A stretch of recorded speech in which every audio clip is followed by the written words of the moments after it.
All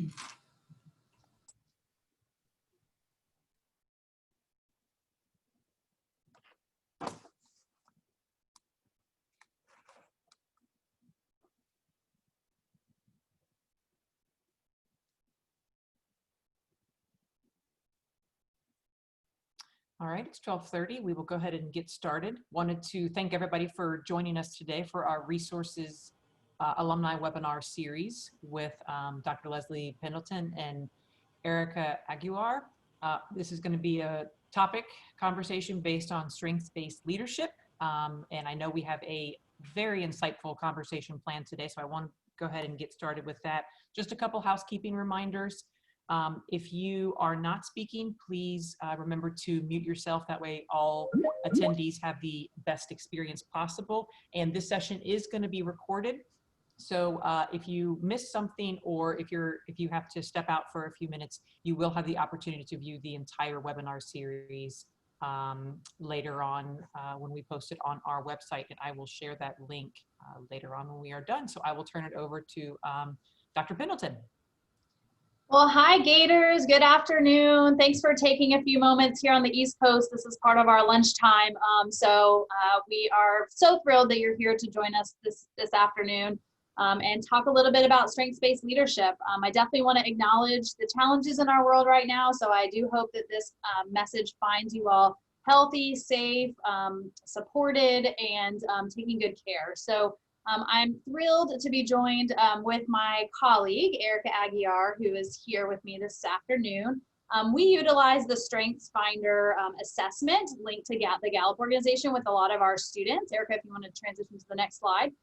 We use the strengths-based education with a lot of our scholars and students here at the University of Florida. So we thought it would be fun to do a mini lunch and learn with all of you to talk a little bit about what we know about this assessment.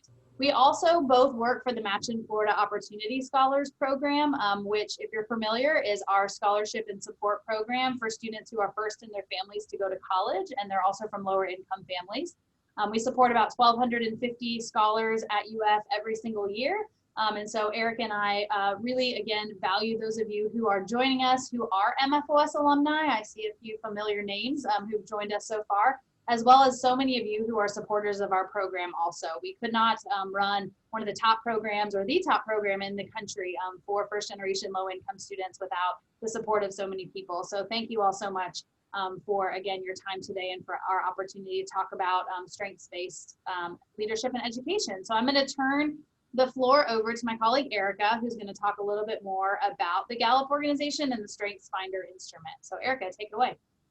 All right, hi everyone. So good to be with you today. I'm a proud Gator alum from the class of 2015. So right there with you in the Gator pride. So some of you might have taken Strengths Quest as a student, maybe as a student leader. If not, just some context. It is created by the Gallup organization based out of Omaha, Nebraska. And they were really interested in figuring out what made people talented. So they interviewed about 2 million people who they considered the best of the best. So that's top athletes, organization CEOs, college presidents, really to actually find out how are people engaged at work and really why are some people disengaged at work, and they wanted to understand the difference in those two groups. So how do we get people to be really excited about what they do? Through that assessment, they discovered this kind of idea that you should focus really more on your strengths rather than your weakness. So it's all about leveraging what you're already talented at rather than trying to always focus on the things that we may not have as much skill in. And they found really that when given the space to do what they're good at, people are more often than not engaged, excited about the work they're doing, providing better output, and happier. And that's kind of a benefit for everyone. So they did a lot of research on this. It's very well grounded, and it really helps some folks understand that spending your time in areas that you're good at is going to feel better for us, which I think makes a whole lot of sense. And just to kind of give their definition of a strength, it's the ability to provide consistent, near perfect performance in a given activity. To build your strength, identify your talents, and add knowledge and skills. So you all have the talent, go Gators, you come in with that. We're providing some of the knowledge, some of the understanding of how to really understand what you're gifted in, and then skill building, right? Helping to practice and develop these skills more and more. We can't do that in 30 minutes, but we can hopefully set the foundation for you. And that should be those strengths. We're really going to talk kind of more largely about this as I transition back over to Leslie.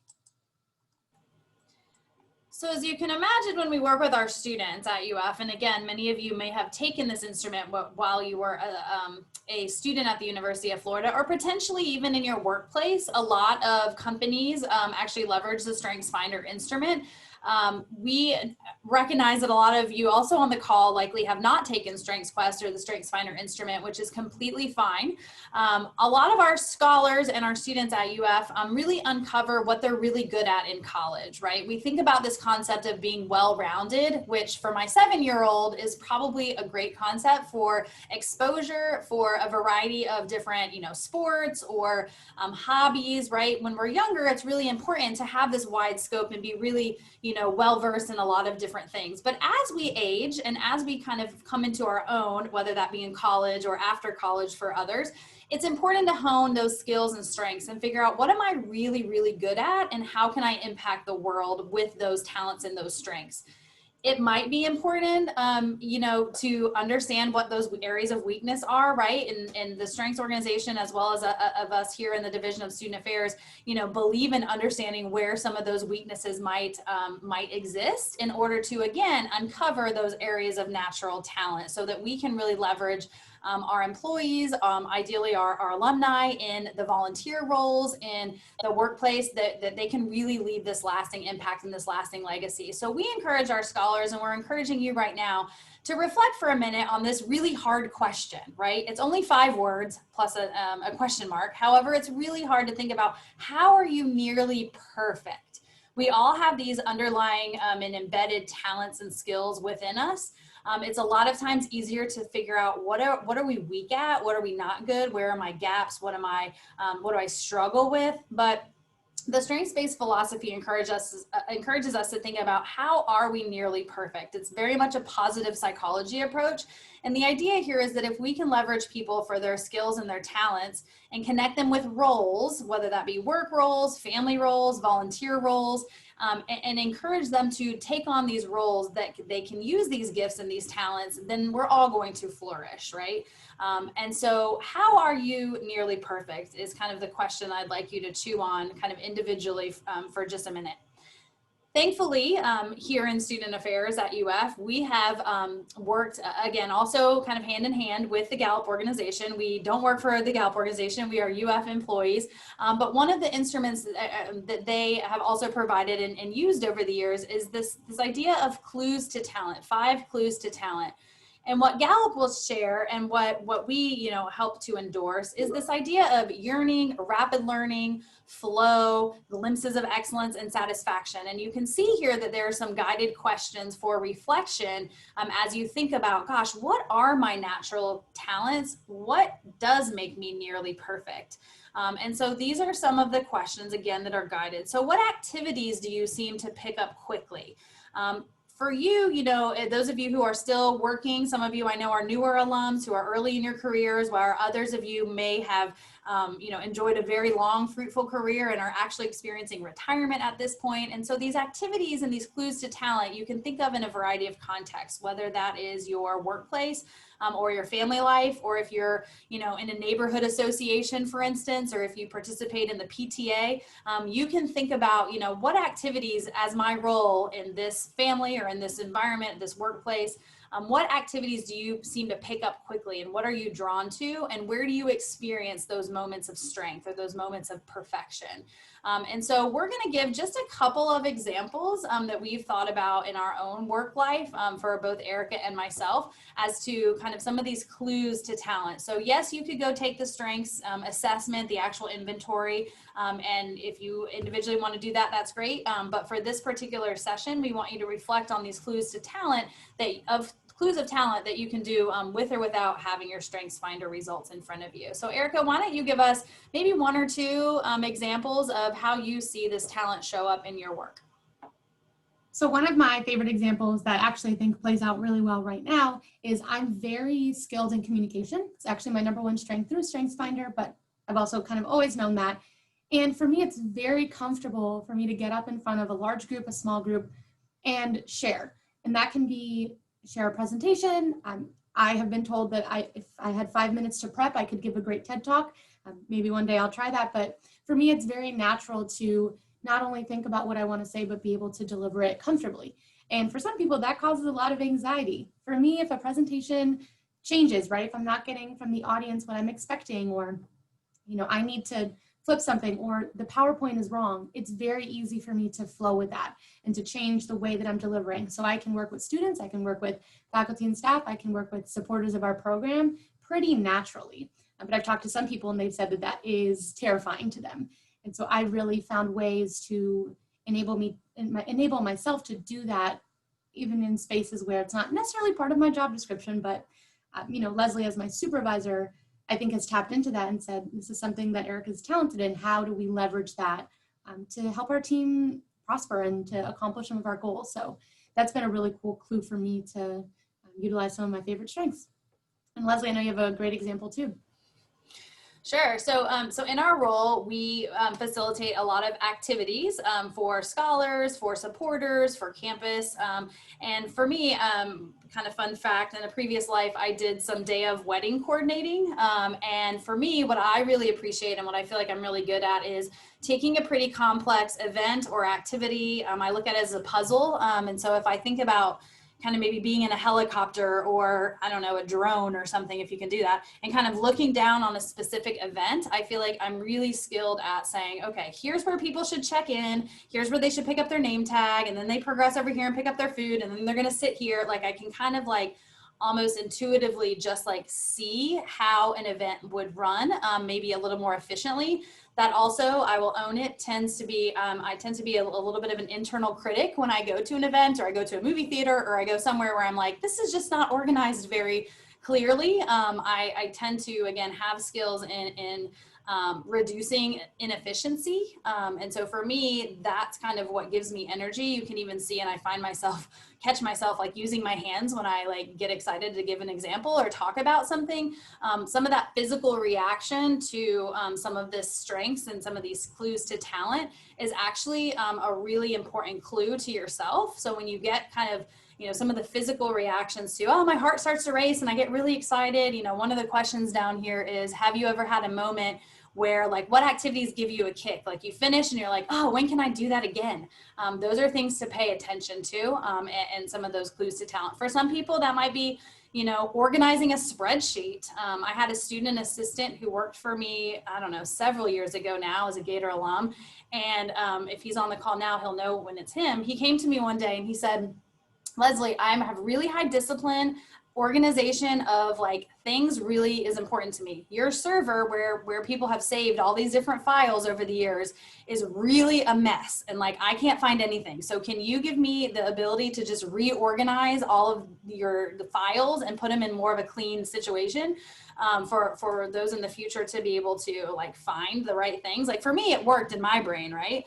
So you can see and hear maybe a little bit of the nuances. For me, when it's like event-based and kind of flow, I can really sort of put the pieces together. But when it comes to like organizing maybe electronic files and things, that's probably not an area for me that's going to give me quite as much energy, and I'm not going to experience the same level of talent. But for that student assistant several years ago, I can attest that we have kept that structure that they created on the server, and it's pretty clear to be able to find some of those electronic files that we need to find now as a team.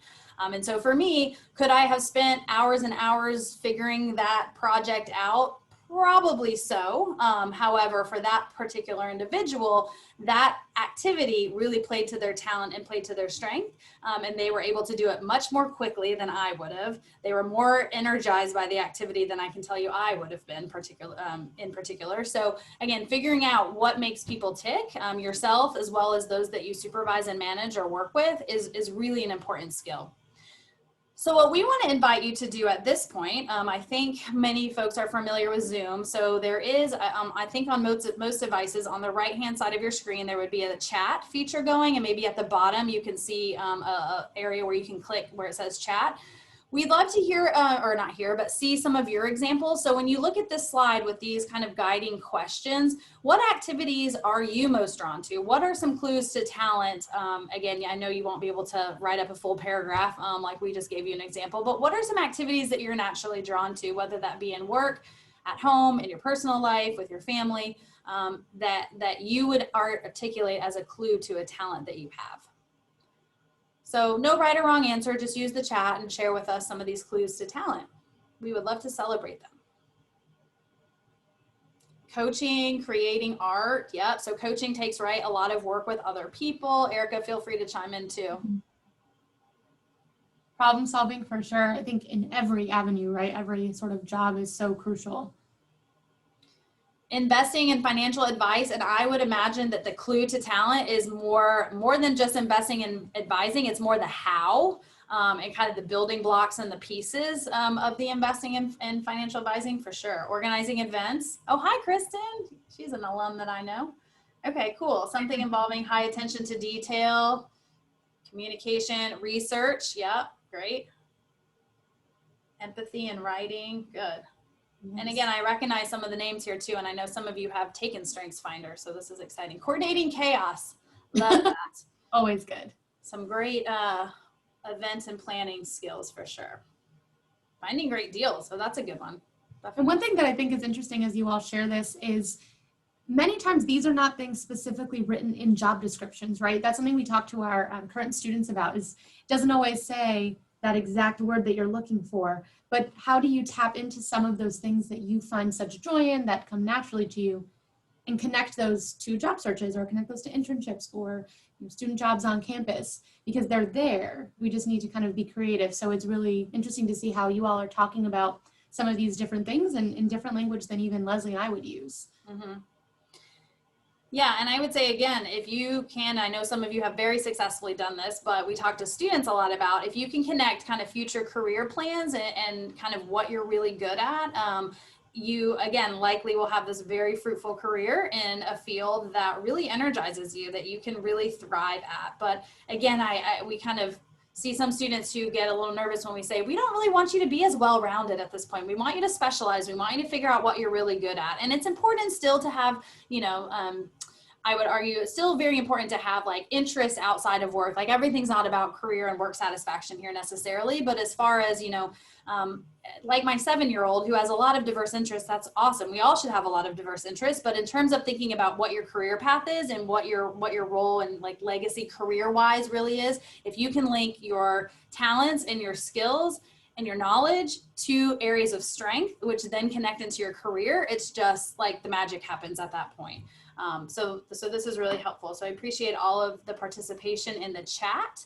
We have got just a few more kind of thoughts to share with you. Erica, if you want to pass off. There we go.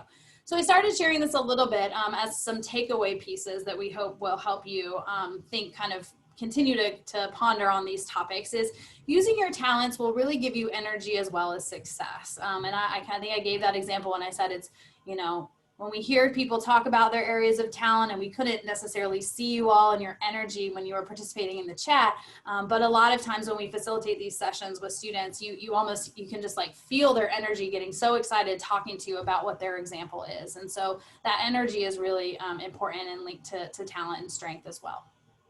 And one thing just to briefly mention, we can overdo or underdo any of our strengths. And I'm sure some of you have found, I think about people who are really well organized and love that attention to detail. Sometimes all of those things get put on them and then it can be less fun, right? So thinking about what are the barriers to some of our strengths. So where do you live in that perfect kind of in between? I always think one of my strengths is woo, it's winning others over. It means I'm a high connector to people and I love kind of finding my common ground with other humans.